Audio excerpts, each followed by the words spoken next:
में आज का 76 रिपब्लिक डे सेलिब्रेशन आज के मुख्य अतिथि हमारा additional deputy commissioner tooting Shri P परमेश्वर जी को स्वागत करता हूं कि आज का संबोधन के लिए। धन्यवाद।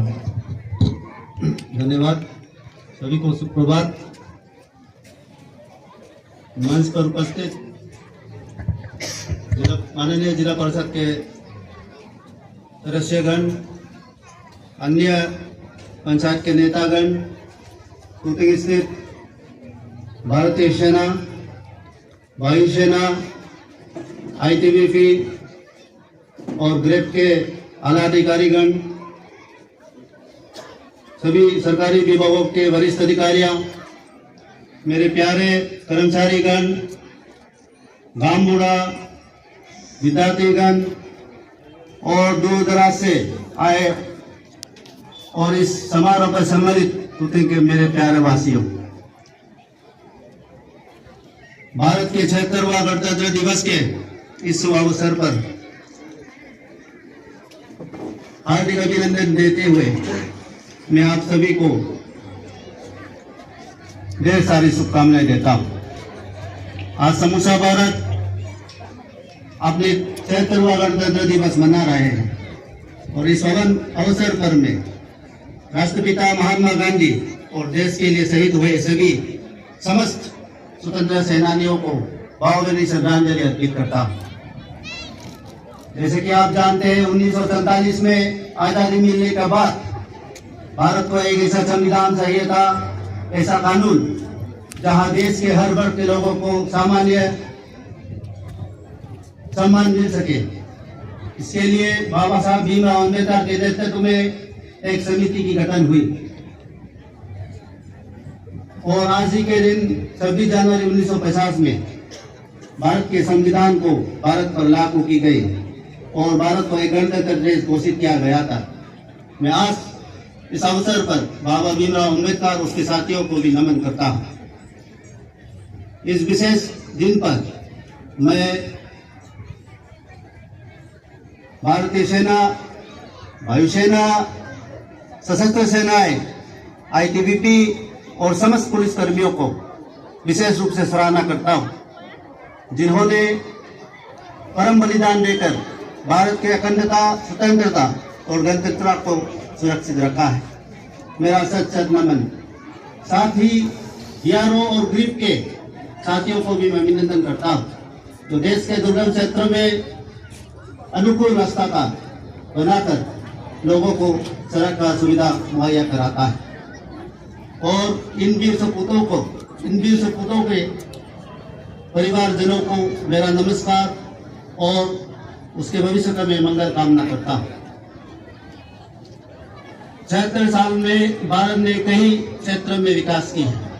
देरी हुई, किंतु अरुणाचल और टूटिंग ने भी अपने शहर के विकास किया है। टूटिंग का ये विकास का श्रेय मैं टूटिंग वासियों को देता हूँ, जिन्होंने शांतिप्रिय ढंग से टूटिंग के विकास में अपना साथ दिया है। विकास वही होता है जहाँ अनुकूल कानून व्यवस्था हो। अनुकूल कानून व्यवस्था और वातावरण के होके ही विकास संभव होता है। जैसे कि आप सब जानते हैं, टूटिंग में कई जनजातियां रहते हैं, पर इन जनजातियों ने आपसी भाईचारा और शांति बनाए रखा। समाज के किसी भी क्षेत्र में, हर क्षेत्र में टूटिंग में इन 76 सालों में उपलब्धियां देखी है। मुख्य तौर पर पिछले 10-15 सालों में विकास के काम में गति आई है। कृषि के क्षेत्र में कहो या टेलीकम्युनिकेशन के क्षेत्र में कहो या स्वास्थ्य के क्षेत्र में कहे, अन्य क्षेत्र में टूटिंग ने काफी विकास किया है। टेलीकम्युनिकेशन के क्षेत्र में हम देखें तो टूटिंग जैसा क्षेत्र में आज 4G मोबाइल की सुविधा है और ये सपना की तरह लगता है।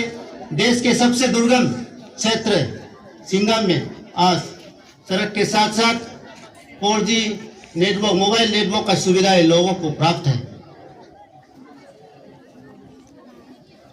कृषि के क्षेत्र में आत्मनिर्भर कृषि योजना, आत्मनिर्भर बागवानी योजना के अंतर्गत सरकार की तरफ से कृषि उपकरण सब्सिडी रेट में स्थानीय किसानों को मुहैया करा रहा है। साथ ही साथ अन्य तकनीकी काम में भी सरकार की तरफ से स्थानीय किसान को मदद दे रहा है। और ये गर्व की बात है कि आज अरुणाचल सरकार ने एक योजना बनाई, हिमगिरी योजना, जिसके अंतर्गत तुतिंग में स्थित आईटीबीपी जवानों को खाने पीने का सामान यहाँ का स्थानीय किसान करेंगे। इससे पहले खाने पीने का सामान बाहर से आता था। मैं आशा करता हूँ इस योजना से स्थानीय किसानों का आर्थिक स्थिति में सुधार होगा। जैसे कि आप सब जानते हैं, हमारे सिविल टर्मिनल बनकर तैयार हो गए हैं, कुछ औपचारिक काम बाकी है। बहुत ही जल्द तुतिंग को अन्य देश के अन्य क्षेत्रों से फिक्स विंग एयरक्राफ्ट के द्वारा हवाई मार्ग से भी जोड़ा जाएगा और तुतिंग के हाईवे को बेहतर बनाने का काम जोरों से चल रहा है। ये एक सच्चाई है। मोसिन से लेकर गेलिंग तक और लिपर से लेकर बिसिंग तक और तुतिंग से लेकर सिंगा तक आज सड़क की सुविधाएं हैं। और मैं आपको बताना चाहता हूँ, अच्छी सड़क किसी भी क्षेत्र का विकास का एक बुनियादी ढांचा है। बिना अच्छी सड़क के किसी भी तरीके की विकास का काम संभव नहीं है। फ्रंटियर हाईवे की बात कहो या ट्रांस अरुणाचल के हाईवे की बात करो या भारतीय सेना द्वारा बीओपी में बनाए हुए रास्ते की बात कहो, से बेहतर बनाने का जोरों पर है।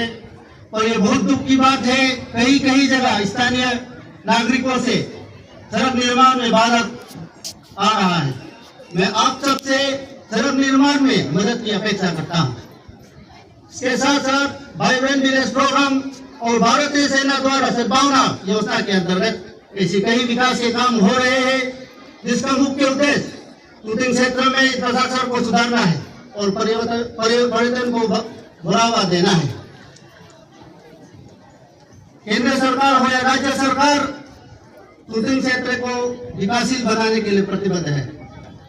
इसलिए सरकार ऐसी कई योजना चला रही है जिनका मुख्य उद्देश्य तुतिंग के वासियों का सामाजिक एवं आर्थिक स्थिति को सुधारना है।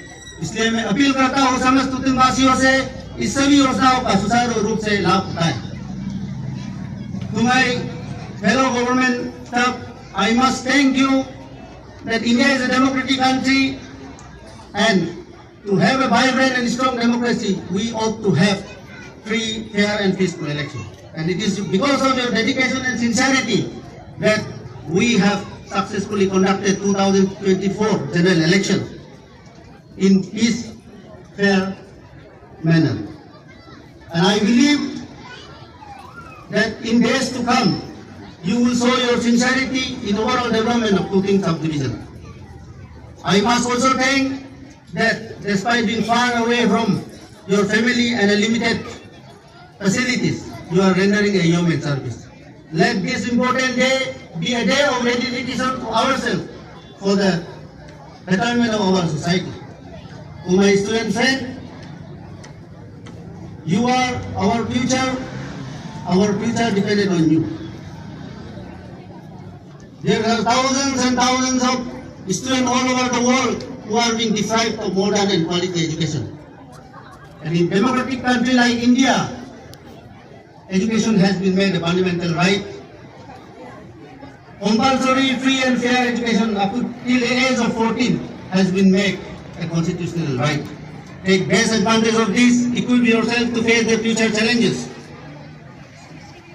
Stay away from drugs and other abuses. That is a common in many parts of the country.